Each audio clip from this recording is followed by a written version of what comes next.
Olá, bem-vindos todos a mais um episódio do Discussão com Especialista. Meu nome é Pamela, eu sou cardiologista da Unidade de Valvopatias aqui do INCOR. E eu estou aqui hoje com o professor Antônio De Santis, que também é médico assistente aqui da Unidade de Valvopatias. Hoje a gente trouxe um caso bem interessante que foi atendido aqui no INCOR há alguns dias e a gente vai discutir aqui com vocês. Então, o caso era uma menina de 21 anos que, de antecedentes, ela tinha uma cardiopatia congênita que foi corrigida na primeira infância. Então, ela tinha um truncos arteriosos com insuficiência mitral e coronária única subtruncal. Foi feita uma cirurgia de Rastelli com plástica mitral e homoenxerto aórtico quando ela tinha 1 ano e 8 meses. Após essa cirurgia, ela passou por um outro procedimento aos 4 anos, que foi a colocação de um tubo VDTP, mais a troca da válvula mitral por uma prótese mecânica, número 21. E depois, alguns anos depois, já em 2019, ela teve uma retroca dessa válvula mitral por uma prótese mecânica St. Jude e fez uma plástica da válvula aórtica também em 2019. E entre os 12 e os 16 anos, ela também passou por mais 2 procedimentos, totalizando aí 5 cirurgias prévias. A história dela chamava atenção que ela vinha frequentemente ao pronto-socorro, com uma história de dispneia há 2 meses, já aos esforços habituais, e que vinha com uma classe funcional em piora progressiva. Atualmente ela já estava em classe funcional 4 e tinha sinais de baixo débito, como lipotímia, pré-síncope ao levantar. Ela anticoagulava com varfarina e o NR dela da admissão era 1,5. No exame físico, chamava atenção, ela tinha um ritmo cardíaco regular, um clique mecânico que era audível e uma boa perfusão periférica com uma pressão mais limítrofe, de 9/5. A ausculta pulmonar não tinha sinais de congestão esquerda e também não tinha sinais de congestão sistêmica. Professor Antônio, diante de um quadro desse, uma paciente com esses sintomas, quais são as hipóteses diagnósticas que a gente pode levantar? Bom, saudações a todos. Eu sou Antônio De Santis, eu sou médico cardiologista da Unidade Clínica de Valvopatias. Obrigado pelo convite. Esse foi um caso onde eu participei ativamente, né? Fui responsável pela avaliação em conduta. Eu acho que diante de uma paciente jovem, né, já com múltiplas intervenções cirúrgicas, algumas hipóteses se impõem, né? A primeira seria uma disfunção da prótese mecânica em posição mitral. Os senhores observem que ela estava com NR, vinha com NR fora de faixa, né? 1,5, portanto, abaixo da faixa terapêutica recomendada para esses casos, que seria entre 2,5 e 3,5, né? E isso coloca em risco o funcionamento do dispositivo. Então, uma das principais complicações, sobretudo com um quadro subagudo, né, de piora de classe funcional, seria uma trombose do dispositivo.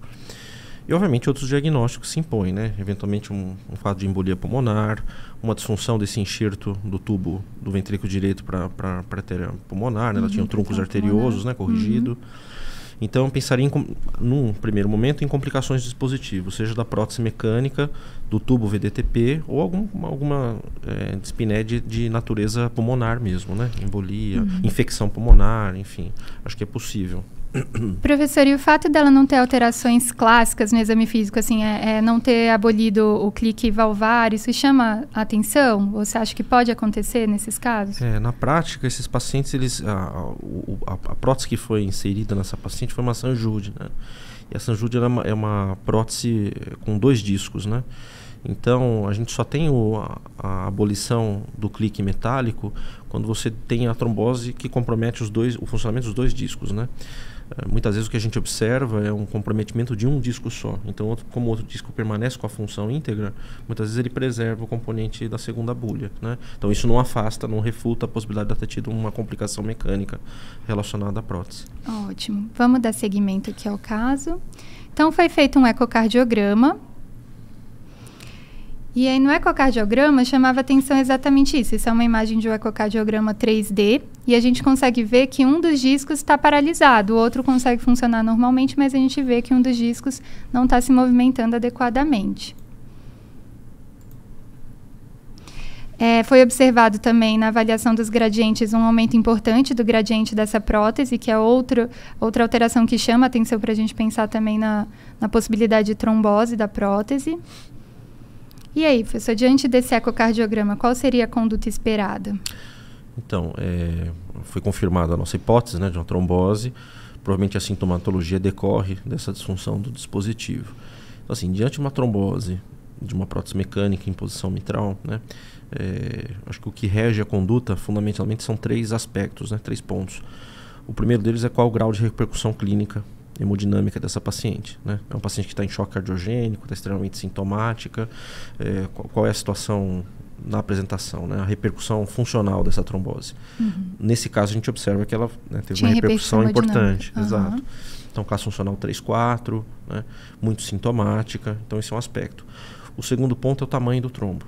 Né? Nós estamos falando de um trombo grande. O que é um trombo grande? Acima de 10 milímetros.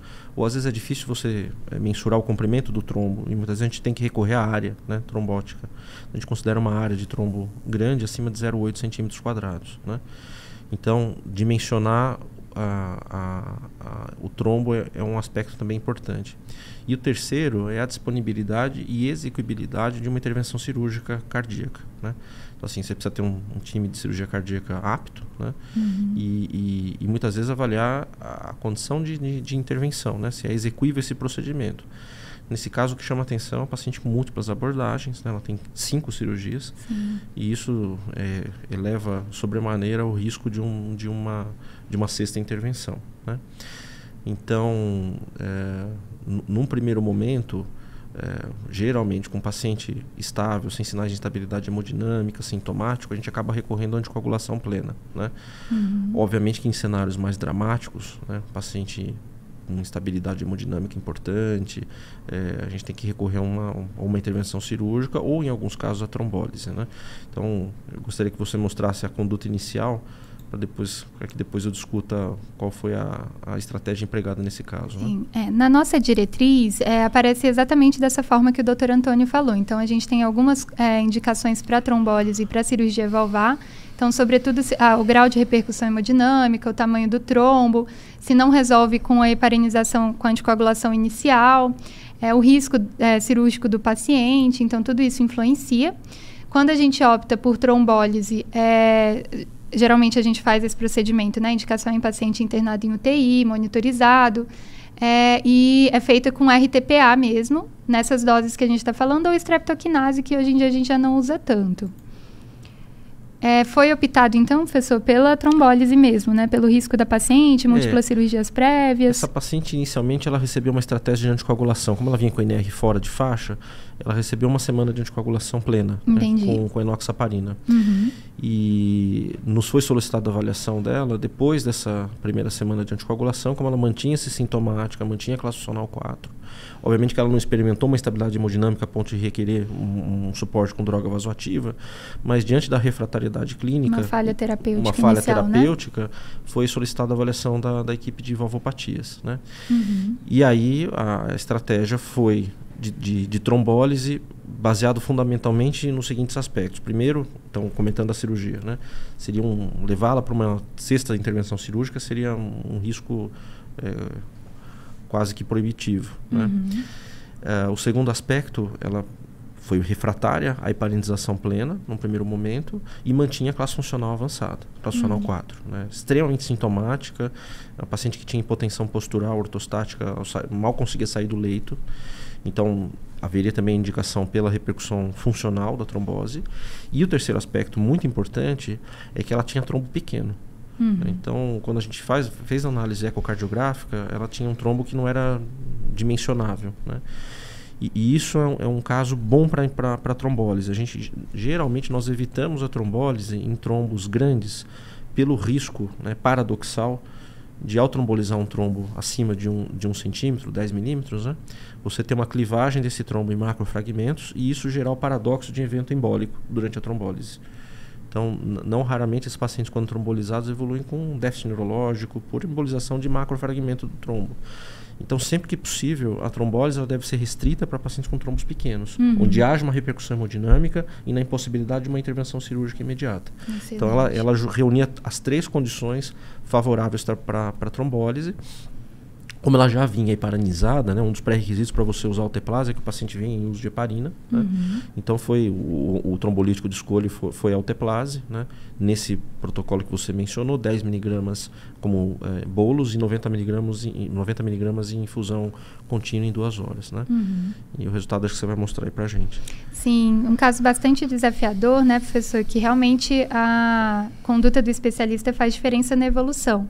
Aqui a gente tem um ecocardiograma pós-trombólise, então foi uma trombólise que foi efetiva, a gente consegue ver os 2 discos funcionando adequadamente e aqui uma redução do gradiente importante depois do procedimento. Aqui a gente comparando o gradiente pré-trombólise e o gradiente pós-trombólise, mostrando que foi efetivo a terapia indicada. E realmente a paciente evoluiu com melhora significativa dos sintomas, não houve maiores intercorrências e ela recebeu alta hospitalar e segue no ambulatório anticoagulando com varfarina. Um caso bastante interessante que a gente trouxe aqui para vocês, que vocês podem se deparar em algum momento no segmento da prática clínica. Espero que a gente tenha colaborado de alguma forma. Muito obrigada. Obrigado a todos pela atenção.